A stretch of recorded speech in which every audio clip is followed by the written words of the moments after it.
तो जय मसीह की गुड इवनिंग। इस शाम के समय में आप सभी का स्वागत है। प्रभु आप सभी को बहुतायत से आशीष दे। एक बार फिर से हम अपने क्लास में आगे बढ़ रहे हैं और आगे बढ़ते हुए हम मत्ती रचित सुसमाचार उसके 24वें अध्याय में पहुंचे हैं, क्योंकि चेलों ने सवाल किया तेरे आने का और जगत के अंत का चिन्ह क्या होगा। हम बड़े धीरे धीरे से बहुत स्लोली उसको समझने का प्रयास कर रहे हैं कि वहाँ क्या है, वास्तव में क्या लिखा हुआ है और क्या प्रभु यीशु मसीह ने जैतून के पहाड़ में अंत के दिनों में प्रचार किया या अंत के दिनों में अपने चेलों को जो समझाया या हमें समझाया, उसके विषय में हम देख रहे हैं। इससे पहले चैनल को लाइक करें, सब्सक्राइब करें, दूसरों तक शेयर करें, दूसरों तक पहुँचाएँ, ताकि बहुत सारे लोग इसको देख सकें, सुन सकें, समझ सकें। हम अपने क्लास में आगे बढ़ेंगे।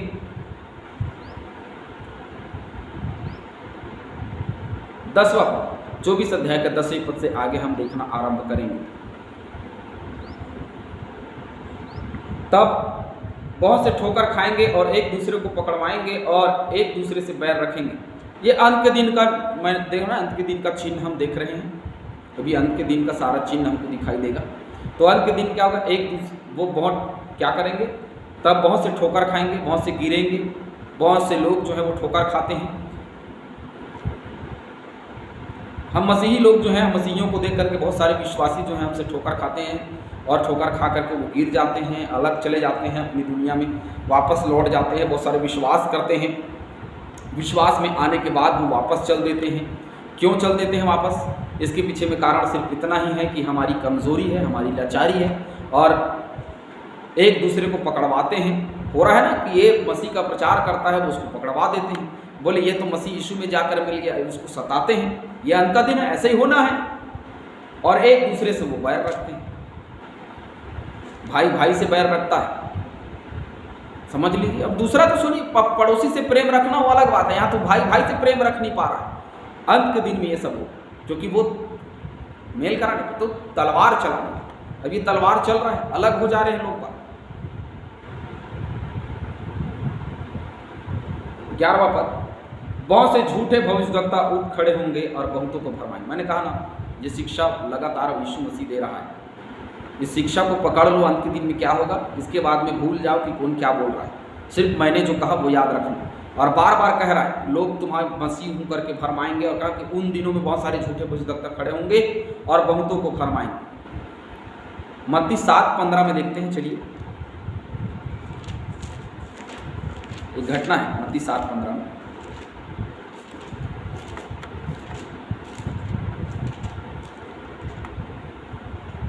झूठे भविष्यद्वक्ता से सावधान रहो, जो भेड़ों के भेष में तुम्हारे पास आते हैं, परंतु अंतर में भी फाड़ने वाले भेड़िए हैं।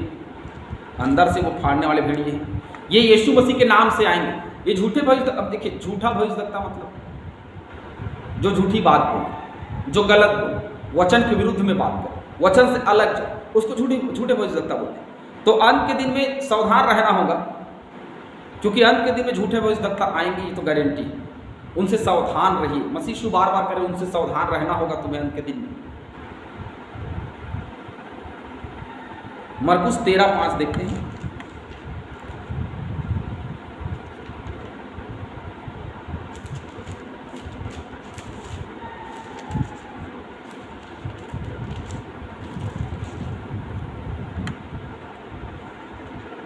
यीशु उनसे कहने लगा, चौकस रहो कि कोई तुम्हें ना भरमाए। यीशु मरकुस में कहा, उनसे कहने लगा कि चौकस रहो कि तुमको कोई ना भरमाए। बहुतेरे मेरे नाम से आकर कहेंगे मैं वही हूँ और बहुतों को भरमा देंगे। बहुत सारे लोग आज भरमाए जा रहे हैं, बहुत सारे लोग आज गलत शिक्षाओं के पीछे चल रहे हैं। ऐसा नहीं कि नहीं चल रहे हैं, बहुत सारे मसीह लोग भी गलत शिक्षाओं के पीछे चलने लग गए हैं। गलत ऑर्थोडॉक्स आ चुके हैं, उसके पीछे चल जा रहे हैं। गलत अपना नियम बना करके लोग चल रहे हैं, उसके पीछे जा रहे हैं। सावधान रहो, ये झूठे भविष्यद्वक्ता है। बाइबिल से बाहर जो भी बातें हो रही हैं वो झूठी ही है, समझ लीजिए आप। और ये तब पता चलेगा आपको जब आप बाइबिल पढ़ें। बाइबिल नहीं पढ़ते इसलिए भरमाए जाते हैं। बाइबिल के वचने हमको पता नहीं, इसलिए हम भरमाए जाते हैं। बाइबिल पढ़ना है, तब हम समझ पाएंगे कि ये लोग गलत हैं। बाइबिल पढ़िए, अपने बच्चों को भी पढ़ाइए, ताकि आपको पता चले कि ये जो आ रहे हैं वो गलत है। झूठे शिक्षा देने वाले अंत में आएंगे, ये बात परफेक्ट है, ये सही है और आ चुके हैं, कर रहे हैं ये काम। झूठे तरीके से प्रचार कर रहे हैं, झूठी झूठी बातों को बोल रहे हैं, अपने अपने विषयों को बना रहे हैं। कोई प्रभु यीशु मसीह बना ले रहा है, कोई उसकी पत्नी बना ले रहा है ना। और ये बातें हुई, कोई बोल रहा है कि मुझे परमेश्वर ने अगुवाई दी, और उस प्रकार से लोग ठग रहे हैं, झूठे भविष्यवक्ता उठ खड़े हुए हैं, मुझे दर्शन मिला बोल करके झूठी बातों कर रहे हैं। परमेश्वर का वचन जो है आप उसके अनुसार अपने जीवन को चलाएं। अधर्म के बढ़ने से बहुतों का प्रेम ठंडा पड़ जाएगा। अधर्म तो बढ़ गया है, क्योंकि भागती और दौड़ती हुई जिंदगी में सही तरीके से तो कोई चल नहीं सकता है, बहुत कठिन काम है उसके अनुसार चलना। तो अधर्म का जब देखिए हमारे जीवन में अधर्म आएगा तो गारंटी है मेरे जीवन में अधर्म तो परमेश्वर अलग हो जाएगा। परमेश्वर का प्रेम कहाँ दिखाई देगा मेरे अंदर? जितना ज़्यादा मैं पाप में पड़ूंगा या जितना ज़्यादा मैं पाप में आगे बढ़ूंगा, सोचिए जितना ज़्यादा मैं पाप में आगे बढ़ूंगा, परमेश्वर का प्रेम मेरे जीवन से अलग हो जाएगा। क्योंकि जहाँ पाप है वहाँ परमेश्वर घृणा करता है, क्योंकि पाप से घृणा करता है, वो क्रोधित होता है पाप से। तो हमारे जीवन में कैसे आएगा? अरे उसी पाप को उठाने के लिए प्रभु यीशु मसीह को भेजा है। तो अंत के दिन में ऐसा होगा कि लोग अपने अधर्म के कारण परमेश्वर के प्रेम को भूलने लग जाएंगे। आज अपने अधर्म के कारण या पाप की बढ़ती के कारण या दौड़ते और भागती हुई जिंदगी में बराबरी करने के कारण आज परमेश्वर हमसे अलग हो रहा है। क्यों? क्योंकि हम उसको अलग कर रहे हैं अपने पाप, अपने अपराधों के कारण।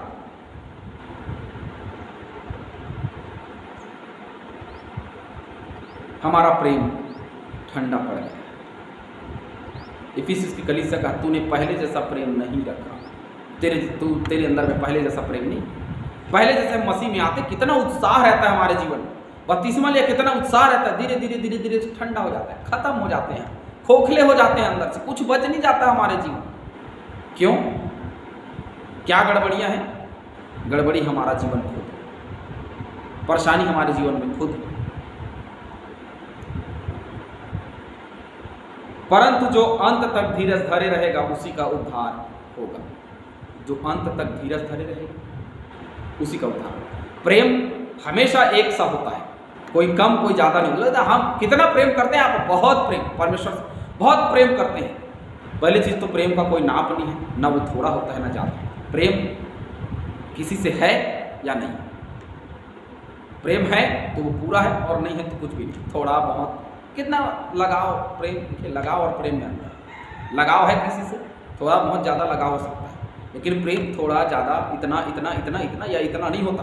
प्रेम है या नहीं, दोनों में से एक ही। हालेलुया। इसीलिए प्रेम या करिए, और प्रेम अगर हम परमेश्वर से करते हैं तो वो थोड़ा बहुत नहीं, परंतु प्रेम में स्थिरता होती है, प्रेम में धीरज होता है। तो धीरज जब प्रेम परमेश्वर का रहता है हमारे जीवन में, तो अंत तक हम धीरज धरे रहेंगे। अंत तक, अपने अंत तक, क्योंकि दुनिया का कब होगा नहीं पता, लेकिन हमारा अंत उससे पहले होगा। अपने अंत तक क्या करना है? धीरज धरे रहना है, तो उद्धार हमारा। पौलुस कहता है कि मैं निशाने की ओर निरंतर दौड़ा चला जाता। अपना हमारा निशाना, एम क्या है? हमारा एम है स्वर्ग राज्य। उसी एम के अनुसार का मैं प्रचार कर रहा हूं, इसलिए नहीं कि मुझे कुछ लाभ है, इसलिए कि मैं अपने निशाने की ओर दौड़ा चला जाना चाहता हूं। मेरा एक ही निशाना, मुझे उद्धार पाना है, मुझे और कुछ लेना देना नहीं। और जो मैंने पाया मैं आपको देना चाहता हूं। उद्धार मैंने पाया, आप भी लीजिए ना। आप क्यों वंचित रहेंगे? आप भी उद्धार पाइए। कैसे पाओगे? अंत तक मसीह यीशु में धीरज धर के पाओगे। अंत के दिन में जो हो रहा है उसको छोड़िए, क्या हो रहा है क्या नहीं हो रहा है। अधर्म के काम को छोड़ दीजिए, क्या हो रहा है क्या नहीं हो रहा है। दुनिया आगे बढ़ रही है, हम पीछे हैं, कोई बात नहीं, लेकिन मसीह यीशु कहता है जो आगे हैं वो पीछे किए जाएंगे। हम अगर पीछे हैं, आज दिखाई पड़ते हैं, तो कल आगे हो जाएंगे। हालेलुया। जब मैं सेवकाई में उतरा तो बेटा तू सच्ची ईमानदारी से करोगे तो बोलते कि तू पीछे हो जाएगा। पढ़ाई कर, पढ़ाई करने के बाद में क्या कर, तू आगे बढ़, तू बहुत अच्छा, तेरा दिमाग बहुत फ्रेश है, तू बहुत आगे बढ़ सकता है। परिवार होने के नाते लोग कहते हैं बहुत अच्छी बात, परिवार चाहते हैं कि हम उनके सामने एक अच्छा इंसान बन जाएं या हम कुछ कमाने लग जाएं ताकि हम अपने परिवार को चला सकें। उनको चिंता है हमारे विषय, क्योंकि परिवार को चिंता होती है हमारे विषय, है ना। लेकिन सेवा भी एक कार्य है और इस काम को करना हर्ष और आनंद है। इसलिए आप सेवा सीख रहे हैं तो हर्ष और आनंद के साथ में करें। धीरज धर के अंत तक अपने निशाने की ओर, जब आप चाहते कि सेवा करना है तो निशाने की ओर बढ़ते चले, किसी की बात पे ध्यान मत दीजिए, उसकी ओर बढ़ते चले जाइए जो आपका निशान है। आप उद्धार पाना चाहते हैं, उद्धार की ओर बढ़िए। हम उद्धार के लिए जन्मे हैं। मैं यही कहता हूं, मेरा जन्म सिद्ध अधिकार है कि मैं उद्धार को पाऊं और उस निशाने की ओर धीरज धर के दौड़ा चला जाऊं। रुकावटें आएंगी, मुसीबतें आएंगी, लेकिन उसके बाद अगर हम उसके पीछे चलेंगे तो समझ लीजिए एक बात कि उद्धार हमारा है। हालेलुया, हमसे वो कोई छीन नहीं सकता। मत्ती 10:22 पढ़ेंगे, एक आखिरी वचन आज की क्लास के लिए। बहुत स्लोली हम आगे बढ़ेंगे, और क्योंकि बहुत ही गहराई की बातें हैं, ऐसे ही हम धीरे धीरे आगे बढ़ेंगे। मत्ती 10:22, मेरे नाम के कारण सब लोग तुमसे बैर करेंगे, पर जो अंत तक धीरज धरे रहेंगे उसी का उद्धार होगा।